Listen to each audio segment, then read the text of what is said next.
most powerful WEF there has possibly ever been. I say that because of the G7 countries, 6 of those leaders are in town today. And that doesn't even happen when the G7 is convening sometimes. So this is potentially more powerful than the G7, G20 meetings. And I say that because it's not just that those leaders are in town and their delegations are in town. It's because it feels like the most powerful people in their countries and all other countries are also in town. And WEF has potentially doubled in size. Thank you. Please join us. Your seat is here. Hi. Nice to meet you. Pleasure. Okay, so now I'm going to sit in the middle. You're going to sit. No problem. It's everywhere. Sorry, musical chairs, but we're getting there. We're getting there. Okay. Just come in.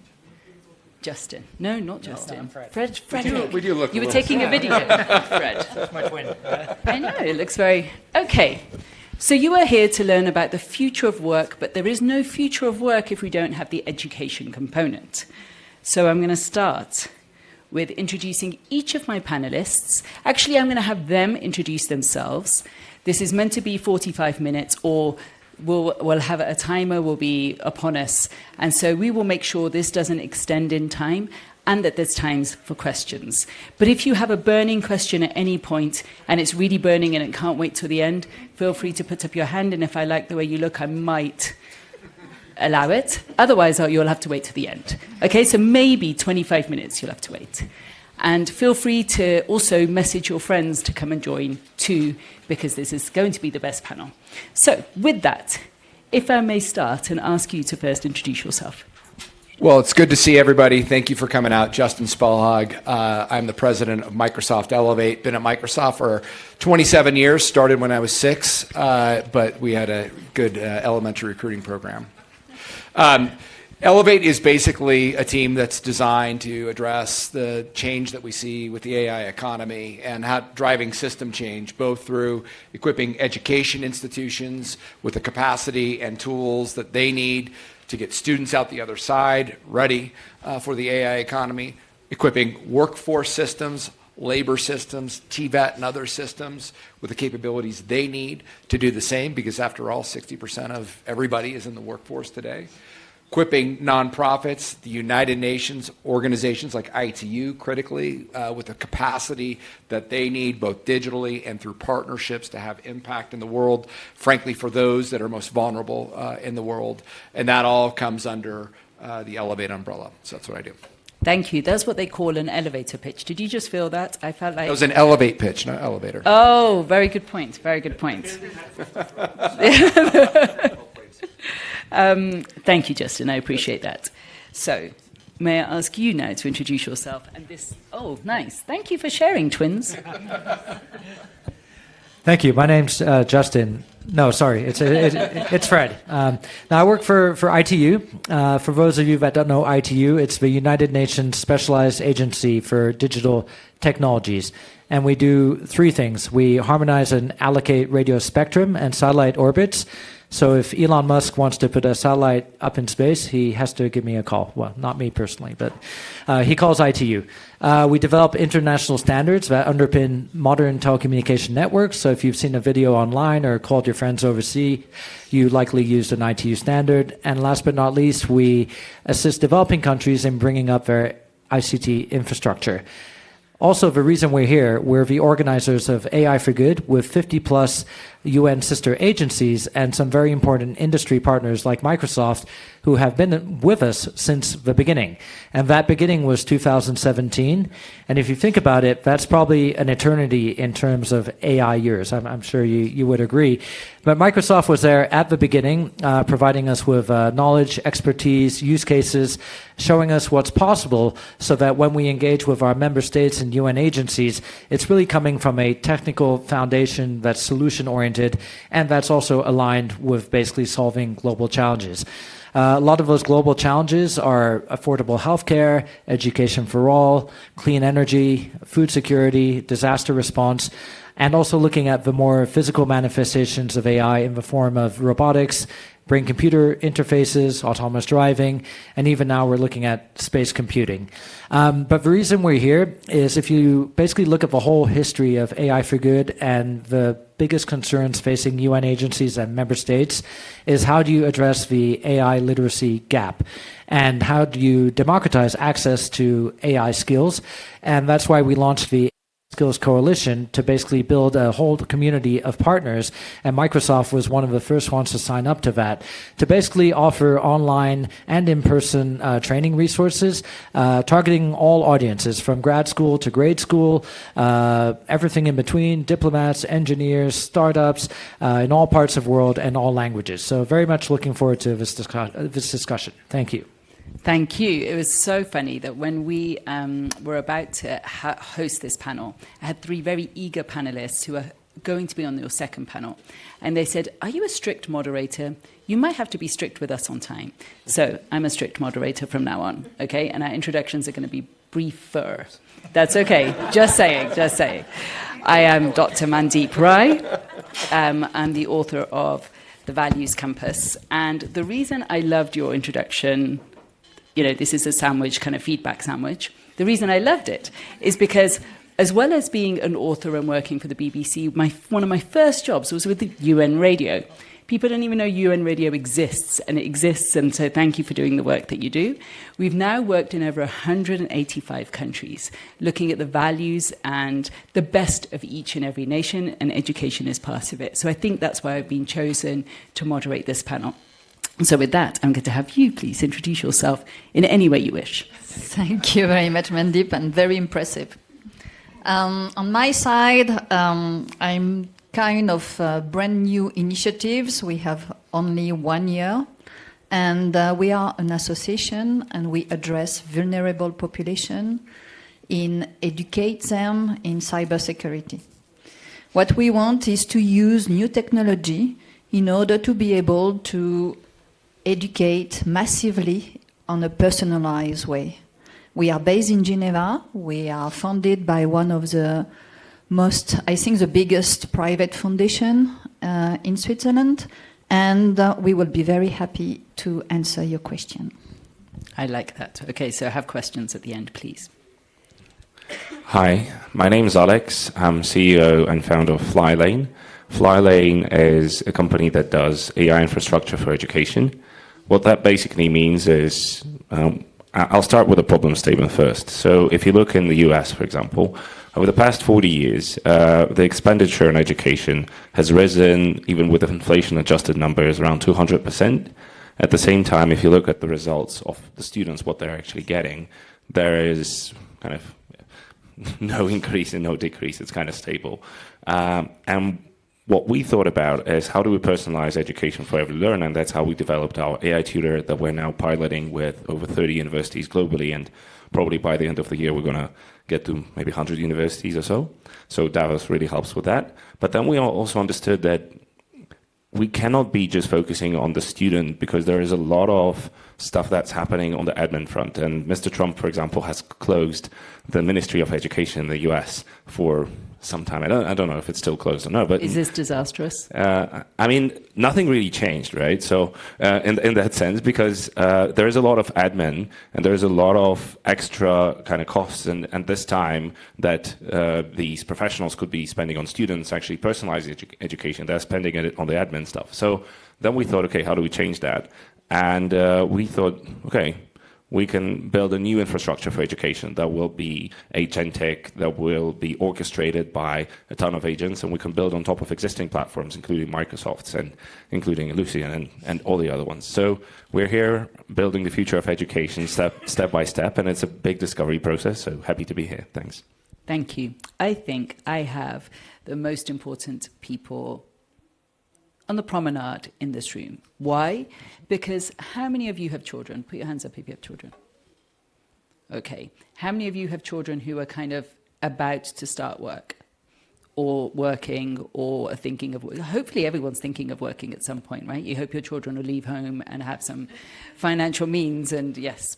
So I'll give you an example. I also have 2 children. They're teenagers. And my teenage son said to me, Mama, I was thinking of law, and I know, we're Indian, lawyer, doctor, engineer, etc. But it's stupid. AI has come. Why do I need to study law? That doesn't make any sense. Why don't I be a plumber or a chef or something that AI can't eat? And I didn't really know what to say to that. I thought that was actually a good point. What I said was, wow, AI is going to eat those professions too, because like doctors, for example, now, if I operate on Cecile here with a machine, not me, but a real, a machine that knows what it's doing, let's say if I'm a surgeon and I operate her on her, it could take her 6 to 9 months to heal. But if a machine does it, there's so much precision that it will take her 3 to 6 weeks to heal. Who might you prefer? You might prefer a machine to do this. Equally, I think actually our taps might not need plumbers. They'll become so digitally advanced. And food will become more and more, created. Have you been to Yo Sushi? You get my point. So really, my panelists, dear panelists, how are we going to make our children ready for the future? And what does that look like? So I want each of you to say it coming from the point of view of parents, and that you're talking to parents who are trying to advise their children the best they can. I'll start. 3 data points that are helpful to ground that point. Number one, when we look at the number of jobs where we have skills changing, we see most jobs will have about 70% of skills changing. Some say 50, the data depends, over the next 4 years. Most people entering the workforce will have 2 times more jobs than people that entered the workforce just a couple of years ago. So your son was absolutely right in that question. And if you go talk to ILO today, they'll tell you most jobs are starting to be and will be augmented by AI. Some will be automated. So what's that mean from a skills perspective? That means 3 things. One is that human-centric critical skills to become a lifelong learner, to continue to learn and relearn, from being a chef to a lawyer to a mechanic to whatever it is going to be one of the premium skills everybody will need to relearn. Judgment, critical thinking, ethics, analytics, communication, collaboration will be core and crucial. Second, AI literacy, and that's not fundamentally how do you use Copilot or ChatGPT. It's the tools, it's how you judge the output, it's how you understand the ethics behind the tools. Every person will need to have a basic fluency here. And then the fastest growing jobs that we see in LinkedIn right now are AI jobs, and they're going to be a subset of the economy, but prompt engineers, AI engineers, cloud and software architects, those are going to be new and opening spaces with new jobs created. So our education systems have to respond by getting that good grounding in those human-centric skills coupled with AI literacy, and then we all have to be ready to lean into lifelong learning and multiple careers. I really thank you for sharing that, because I don't know if this is true, but I heard that the reason why Estonia today is one of the most efficient countries in the world, you're nodding, so maybe this is true, that Microsoft gave maybe 100,000 or 1 million laptops to the children. Is that true? And well, here's another point I'll make. Estonia is, in my opinion, I know you'll have opinion as well, is so advanced because they take a systemic approach to digital transformation. They don't try one thing. They try 10 things, and they try to change the classroom. They try to change teacher capacity. They try to build more efficiency in schools, and they do it at a very systemic level, and they've been doing it for a long, long time, including adopting and being a leader in the world in digital public infrastructure. So they have a very comprehensive approach to transformation. Okay, fair. You see it firsthand, but... Yeah. Could I put the same question to you, same advice to us parents and, Sure. and yours? Yeah. Yeah, so I have 3 boys, so it's a lot of fun. 19, 17, and 10, 11. I think the 19-year-old who's already in university and a 17-year-old are going to go through an experience that's probably familiar to all of us. He's in university. The curriculum hasn't changed much since I went to school in the 90s. It's all very familiar. But I think the 11-year-old, let's say give or take 9 years from now, when he goes to university, I'm not sure he will. And I don't think we'll recognize the world 9 years from now. And we just don't know what that's going to look like. But at least for the 19-year-old who still has a couple of years to finish, when I came out of university, I had my first crack at creating a company. Then my career path went in a different way. But even back then, just to create a company, a small business, you needed an accountant, a comms person, a marketing person, a copywriter, someone to do X, Y, Z. You probably needed like at least 10 people to help you. And now with AI and AI, agentic AI, you could, in theory, automate all of those roles to a certain degree and create 20 companies. So why would you sort of go all in and trying to join a company? I'm not saying don't join Microsoft, but I think that there's probably an opportunity there with people who are super curious, super creative. If you have a lot of ingenuity and energy to create multiple companies to solve things that we don't even know about yet. So that's more my optimistic hat. But on the flip side of that, you know, there's just an MIT study that showed students who are basically writing essays using AI and those who don't. And the ones who use AI a lot, they started to basically have short-term memory loss, cognitive decline. Basically, it wasn't good for the brain. But on the flip side, you see AI has great potential to, you know, basically create customized learning. You could have AI tutors. You could have all types of applications to help people with learning disabilities learn in unique or new ways that would be impossible in the classical style where you have a teacher and maybe 30 students. So, you know, there's always that plus and the negative side. And I think we really need a rethink of, you know, first of all, what do we teach? How do we teach it? But also, how do we evaluate the students? Because if everyone's just jumping to the shortcut and in the process losing short-term memory, not a good thing. So I think a real rethink of how we approach education is needed. I love that you're prepared to share the negative side, because there have been some, you know, we all know them, some companies will only talk about the positive.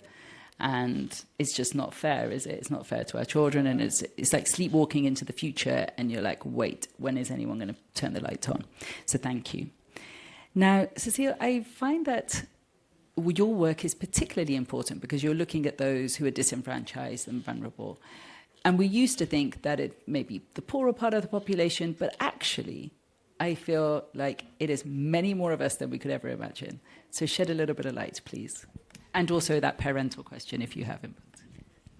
Yeah, no, you're totally right. And the vulnerable is more in the way that they don't know, or they don't think they know, or they don't really have the right way to handle the digital life. And there is a very big acceleration today. And when you look at, for the next gens, it's our first program we are working with on SwissAware, and we are coming with program which is based on engaging them, you know, on really making it very sexy for them to come. And we try to highlight this joy in doing things, you know. We try to avoid the anxious way, and we try to highlight that. And I will say that this is the way I see the life today for the young generation. My advice to them is be strong. Be very happy of what you do every day, because you have a very long life to go. And it's going to be very rocky. It's going to be up and down all the time. And you might lose your mind going through that way, through this experience. So be very strong, anchor, and please enjoy what you do every day, because that's going to build your future. I really appreciate you saying that. I don't know if anyone's heard of it, but there's a book called The Anxious Generation. And we are finding that actually anxiety is coming into, you said your son is 10. I have two sons, I've forgotten their ages, 14 and 13. They keep getting older. Yeah. Change every year. Yeah. But you get the point that actually, I remember my son, I shouldn't even laugh. We're like on holiday and we're having the most relaxed time I could possibly afford to give them. And we're on a beach. And my son's like, yeah, I'm feeling a little sad. This is my younger son. And the older one says, oh, don't worry, that's just anxiety, depression. Here we go, you know, that's normal. This is like when they're 6 and 7, this conversation happened. I didn't even know those words, let alone, you know what I mean? Like, I can't believe the world that they're growing up in. So I think your work, I want to just, this couldn't be more profound. And in a second, we'll have time to answer questions, but also please connect with each of these panelists on LinkedIn, because your children need this. And that was something I shared yesterday with Julia from Accenture, and she had the same way of thinking. So that was Yes. Alex, please. So, I mean, I'm really learning a lot from you guys. It's a ton, and thank you for sharing your insights. What I would say is that at first we had the internet boom, right? Now we have the AI boom.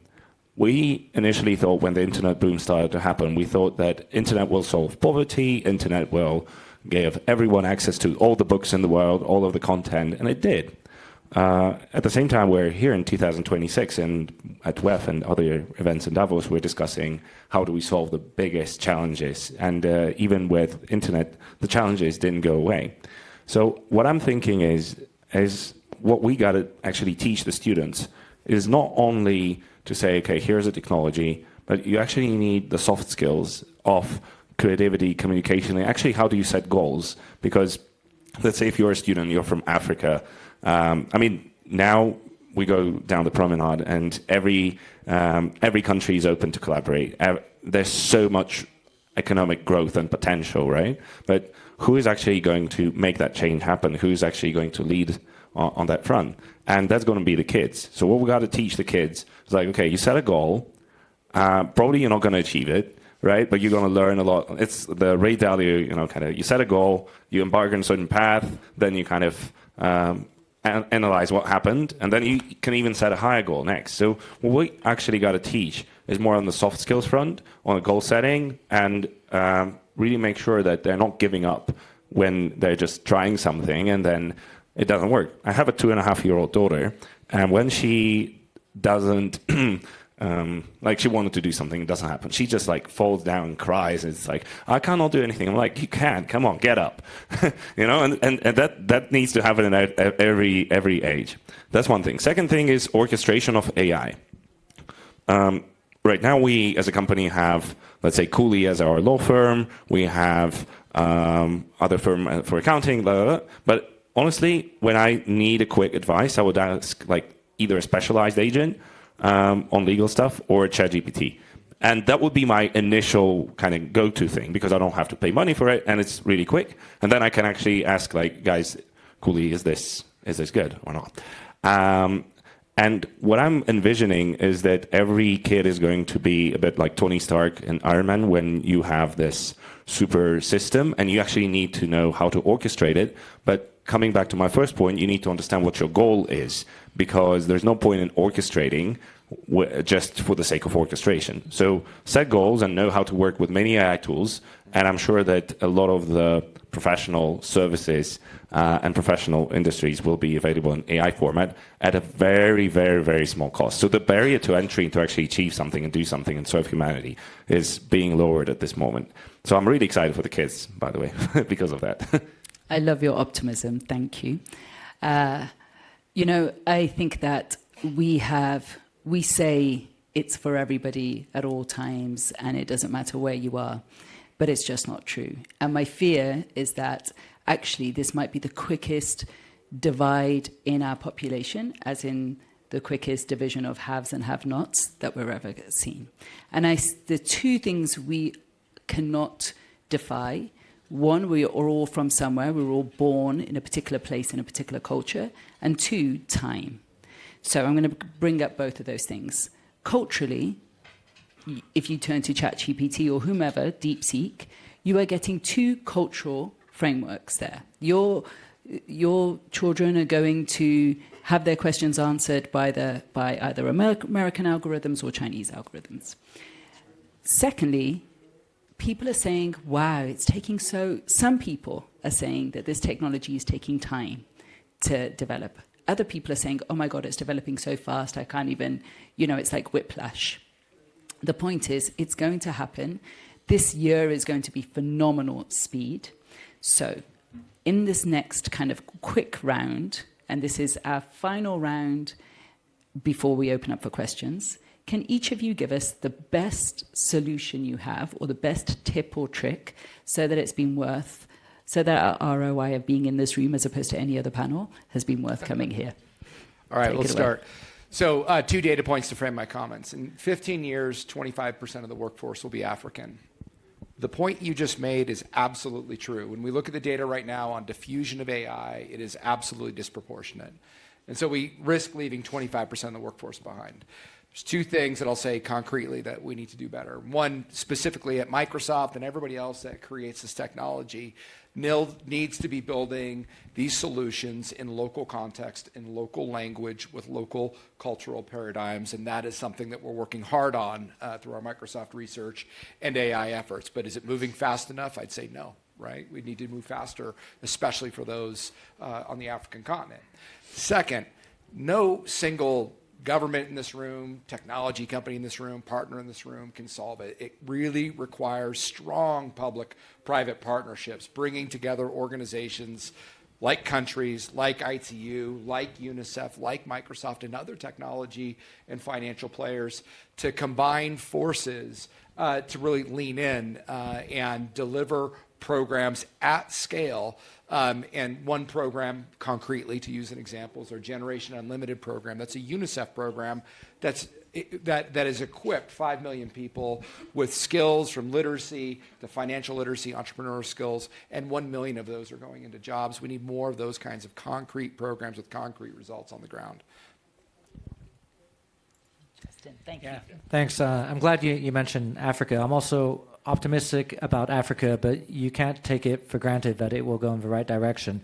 But a good example is, if you look a few years ago, East Africa basically became the leader in mobile payments, effectively leapfrogging decades of legacy infrastructure that would have been needed in other parts of the world. So that's the inspiring part.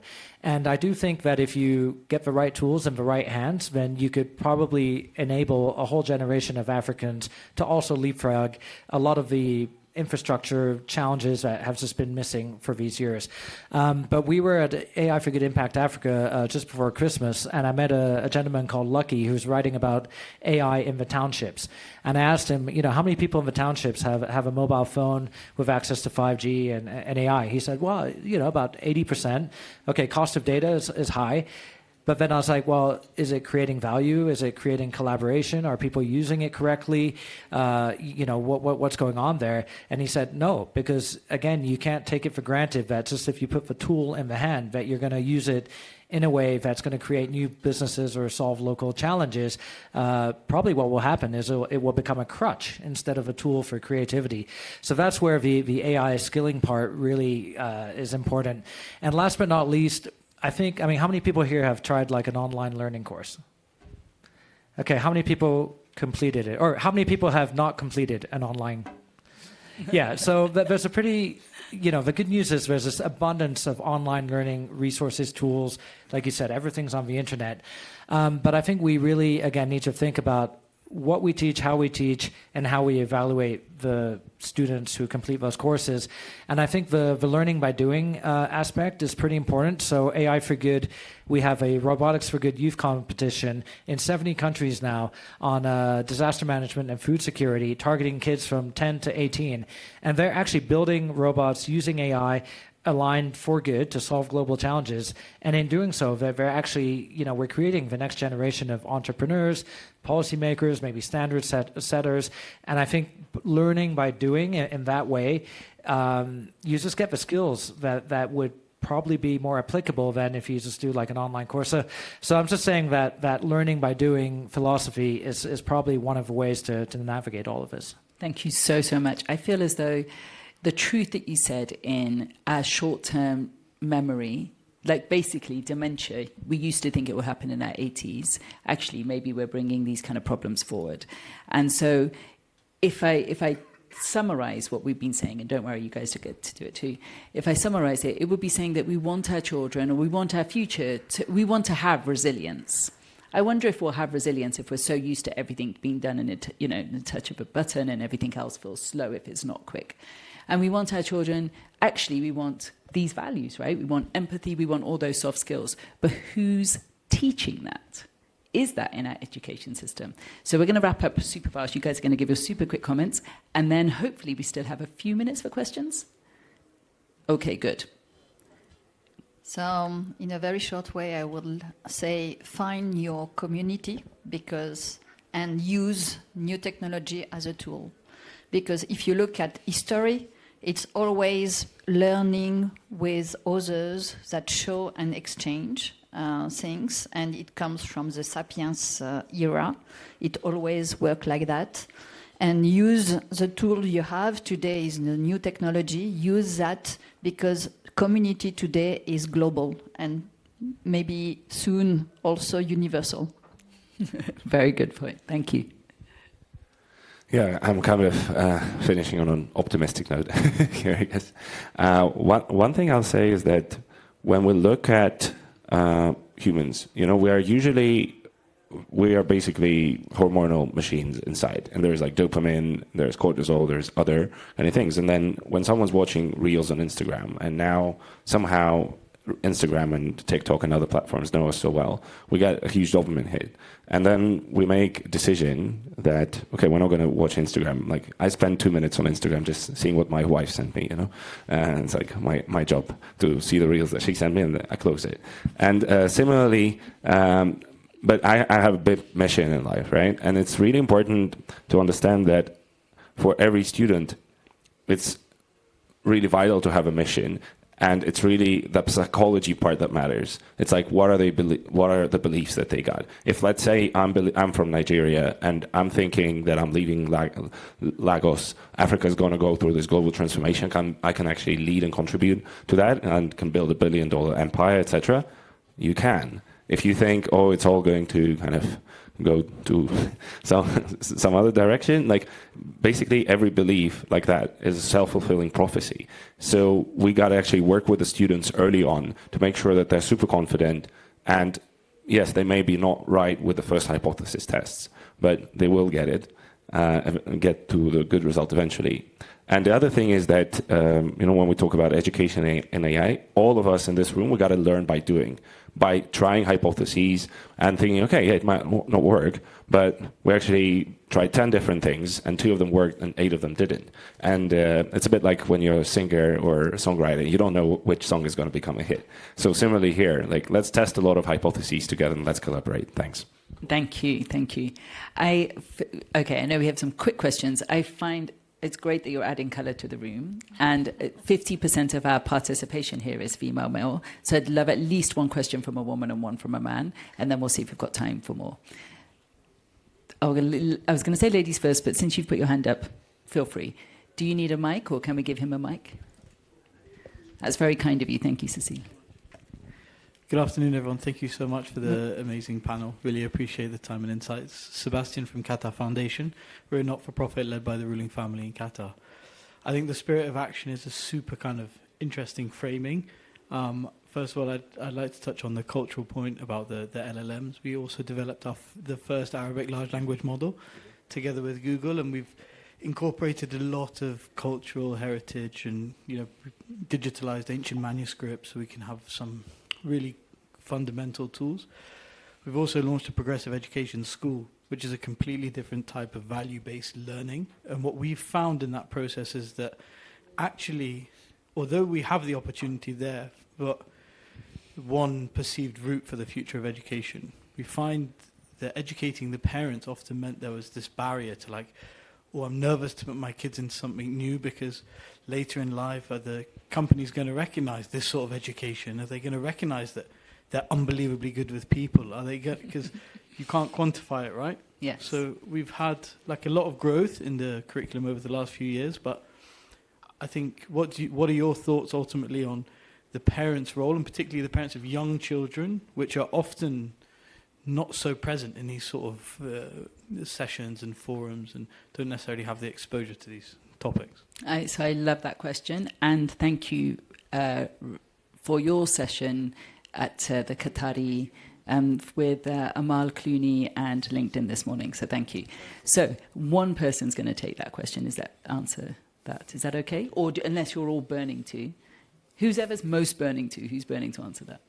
You seem to be. Yes? No, I'm not. No, But I not? can. I'm making some space. Go on then. I think it's essential. I think when we think about AI safety and responsible use, particularly in learning in early stage where we're seeing cognitive loss. That's real. The engagement of teachers, the engagement of parents, and the engagement of students is crucial. And in fact, we've set our barrier in terms of the use of our tools at 13 plus because we're not yet convinced that we're right on the science for ages under 13 in terms of the use of these tools. And parents are going to be some of the best coaches, so they need to be core to this question of responsible use of AI in learning. Thank you very much. I notice you have a microphone, but before, sir, you ask your question, I want the microphone to be in a female set of hands. Yes. Thank you. Sorry. It will come back to you, I promise. Hi, everyone. My name is Anja Guć-Babić. I have a question. So I've been listening. It's very interesting. And I'm a mother of 8 years old. And I'm really a little bit anxious, since we're already using that word, what to expect from my daughter. So I'm someone who finished law. I'm someone who has executive MBA diploma. I had very high expectations from my family and from myself. I speak 4 languages. And when I see which direction AI is going and affecting our lives, I am really not sure what am I allowed to expect from my daughter? Diplomas or handworks? Very good question. Who feels like taking that? Okay. Yeah, I think it's kind of, I work a lot with founders of several billionaire and unicorn and companies, and there's always the kids part there, and they think, oh, my kid will continue, let's say, my legacy, and will continue the business, and that happens sometimes, like the family of Technogym, for example, really, they're here as well, like the daughter and the son are now doing Technogym, but then it depends, right? So kind of our expectations, I think, can be like bad in a way, because if we expect kid to go this way, but actually they know their own way and they understand like Roblox, they understand so many other things. It's like, hey, they live a new life. So we kind of gotta listen to them and guide them and find what they're most passionate about. And yeah, maybe if you're a chef in a small restaurant, it doesn't make sense, but maybe you're the best chef in the world. You can become that as well. Thank you so much. Now, there are 2 competing pressures happening right now. For the lady and gentleman who are burning to ask questions, might you be here for the next 45 minutes so that I can... Yes, will you be here? Okay. So then can we reserve that for the next panel? Yes, I promise it will happen. All right, thank you. Great. Anyone has a burning thing to say, or are we okay to wrap up and say yes? Well, hopefully you all feel less anxious. Hopefully you feel a little bit more equipped. And if not, the future of work, the next panel, will help all of this. So please stay in the room and we'll continue. Thank you so much.